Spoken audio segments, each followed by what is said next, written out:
Okay, next section of 25 lines or so, quite light on in terms of techniques, the ones which are immediately apparent and ones which are in the middle of the blue book, both the 1 to 6 and just the book 2, which I have, which has a few other things, a lot of similarities, but a few differences as well.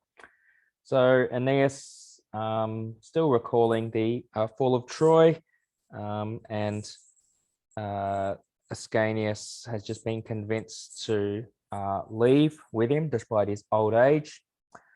And that's where we, so that's where we resume. Aeneas' family leave Troy.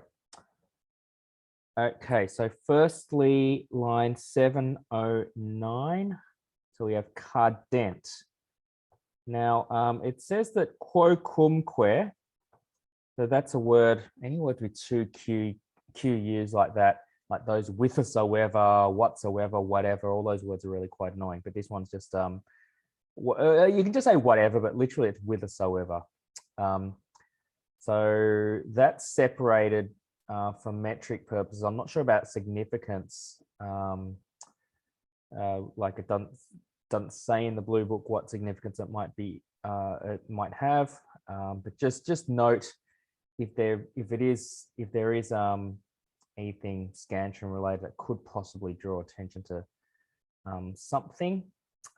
But there definitely is a technique here, cardent, which usually means fall, so cado cadere, but it's a present subjunctive, so may fall. So this is a metaphor, a dice metaphor. So may you can also say turn out. So happen is a translation it can be as well, but just like you throw a dice and it falls on a certain number, that's the metaphor it's getting at. So I guess this this could potentially draw attention to Aeneas's duty to his family. So Anchises, as you could say, reluctantly or only once he's received an omen, decided to leave behind his beloved homeland. So what this kind of metaphor would say, it's like what you would say to someone, like you care about, it just doesn't matter what happens, I'll always be there for you, I'll always be with you. So just whatever happens, literally, I'll put you on my back, come with me, in a sporting context. So like some sort of leader, put me on my back. No, I'll put you on my back, come with me and let's do this. So so that's a dice metaphor there. So cardent really meaning fall, but you can just say happen. And then you have repetition. So unum and una. So una agrees with feminine salus, and unum agrees with periculum, which is just a short form of periculum.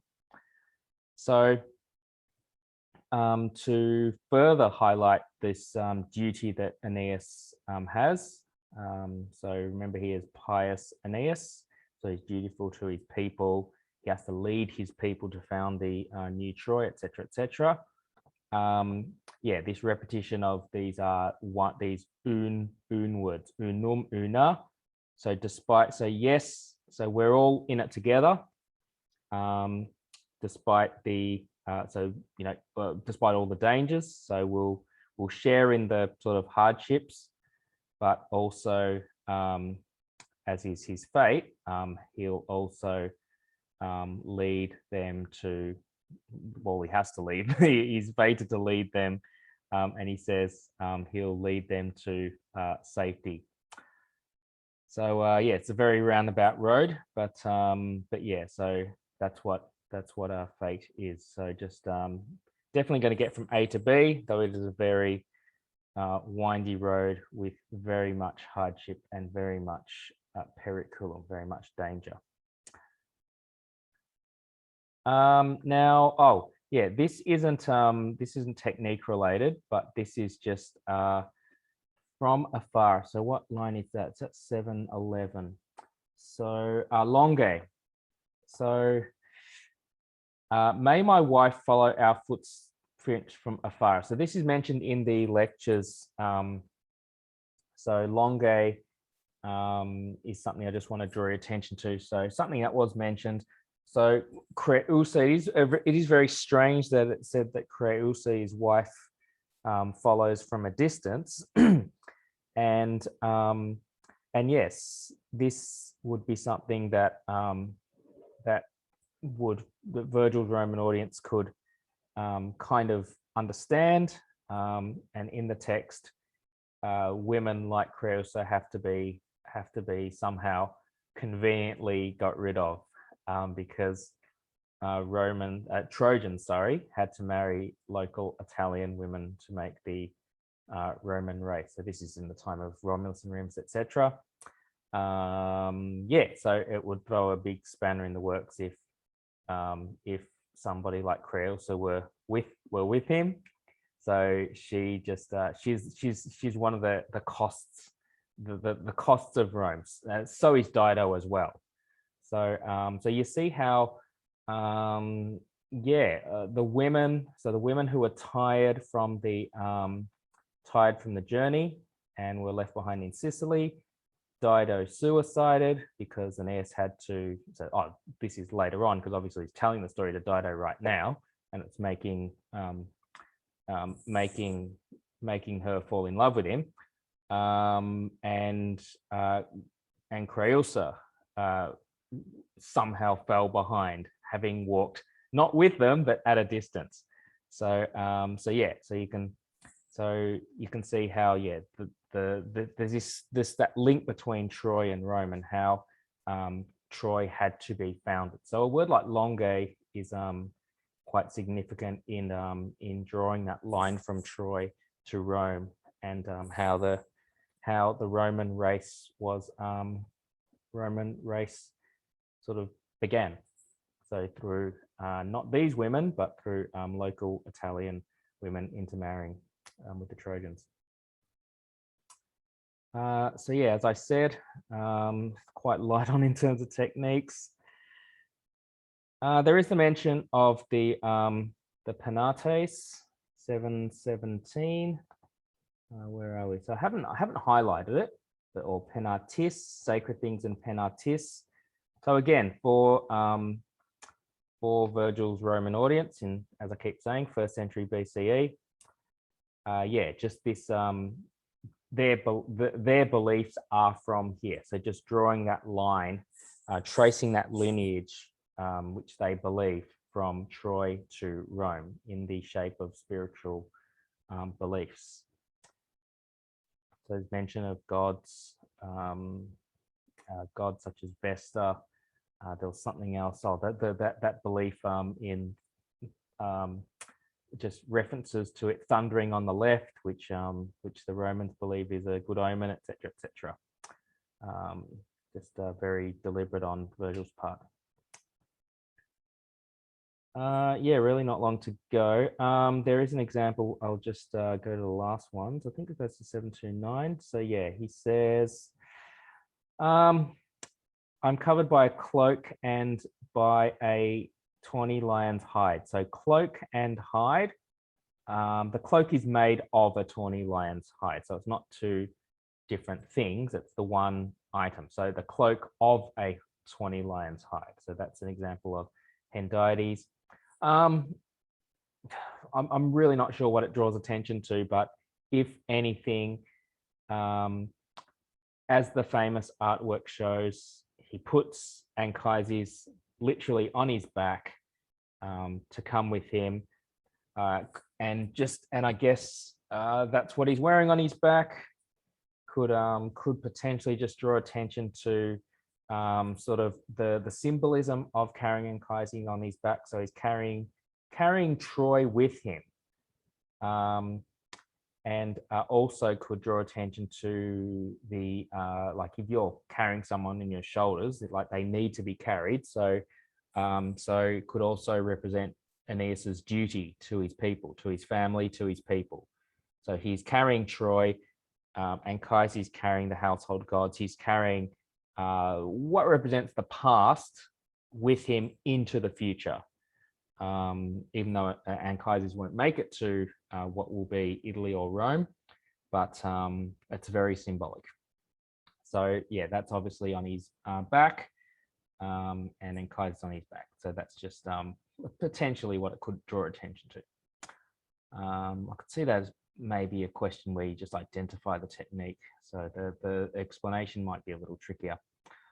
And Aeolus. So where's this? So 723. Yeah, Paulus Aeolus. I'm not sure if that's a an epithet, but yeah, just to show that he's the child. Just like as I said in the previous lecture, Anchises represents Troy's past.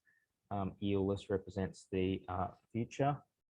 So I just need to charge my computer. Don't want this to go flat mid. I've already had my issues mid lecture, so give me a moment.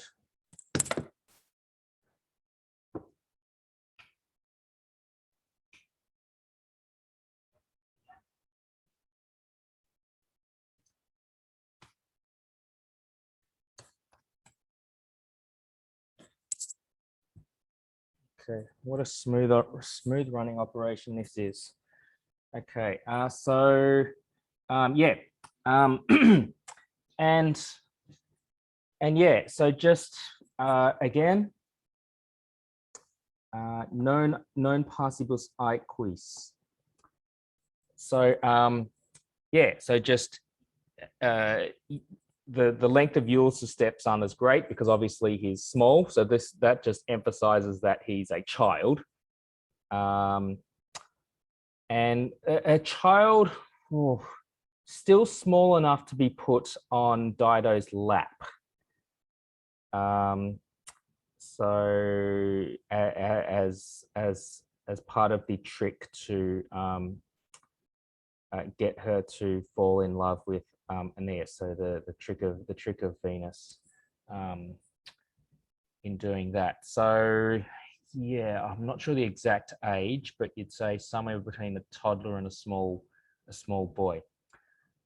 So yeah, so I'm not sure if this would say that Aeolus represents the future as a child, but just draws attention to the fact that he's a child, I guess.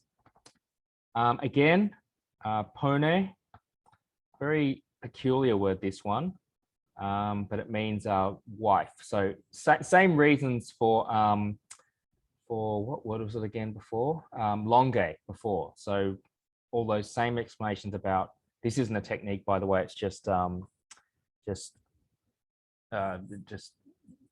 maybe theme related, but just same things I said about longe and Creusa having to be conveniently got out of the way, because it explains the story of Rome and Rome's origin with the intermarriage of Trojan men and local Italian women. Yep, so that's there's that big section there, and just the last few lines.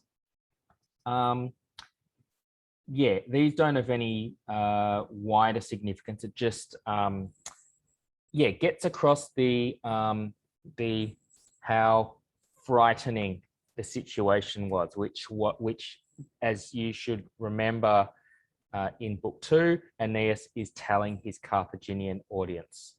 So remember how he said, you're getting me to renew unspeakable grief, and this is part of it. So one of them is non ulla injecta tailor. So not any javelins thrown. So what he is saying here is just drawing attention to the fact that that previously, so he says that let's say in the middle of battle, things like just spears and javelins and arrows flying through the air wouldn't frighten him, but this situation frightened him.